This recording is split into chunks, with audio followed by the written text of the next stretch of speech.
নমস্কাৰ সকলোকে। আজি মই আপোনালোকৰ মাজলৈ আন এটি ভিডিঅ' লৈ আহিছোঁ। আজি চাদৰত কেনেকৈ দহি গাঁঠিব পাৰি সেয়া দেখুৱাম। এয়া চাদৰখনত দুয়োটা মূৰ এনেকৈ চিলাই লৈছোঁ। এতিয়া বেজীত সূতা এডাল ভৰাই এই এফালৰ পৰা ৰচা লগাই যাম।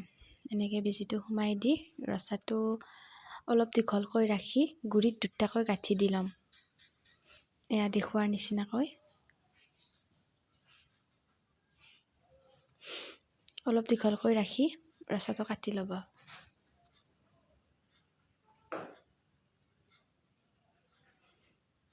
সেইডাল লগোৱাৰ নিচিনাকৈ এনেকৈ গোটেই চাদৰখনতে লগাই ল'ব। এয়া দহি গাঁঠিবলৈ সূতা একোচা লৈ লৈছোঁ।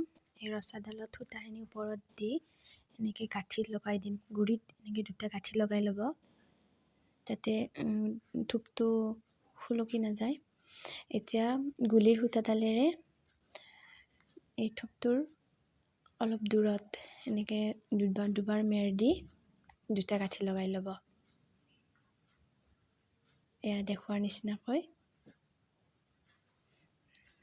লৈ এয়া আগৰ কোচাটোৰ সমানকৈ কেঁচিৰে কাটি ল'ব।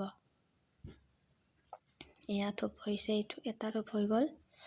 এনেকৈয়ে এইটো লগোৱাৰ নিচিনাকৈ গোটেই চাদৰখনতে এনেকৈ থোপটো লগাই ল'ব।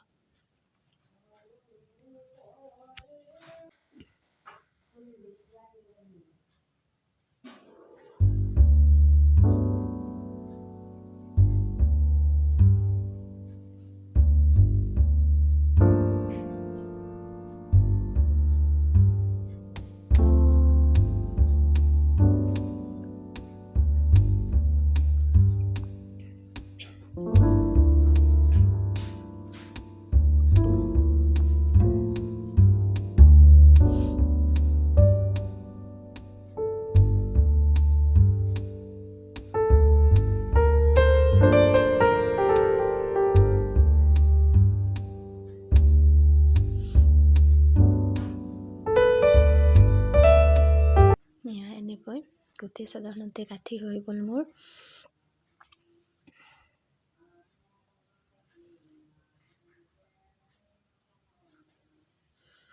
ভিডিঅ'টো শেষলৈকে চোৱাৰ বাবে বহুত বহুত ধন্যবাদ। যদি ভিডিঅ'টো চাই ভাল পালে লাইক, কমেণ্ট আৰু শ্বেয়াৰ কৰি দিব। এয়া কাপোৰযোৰৰ ফাইনেল লুক হৈছে।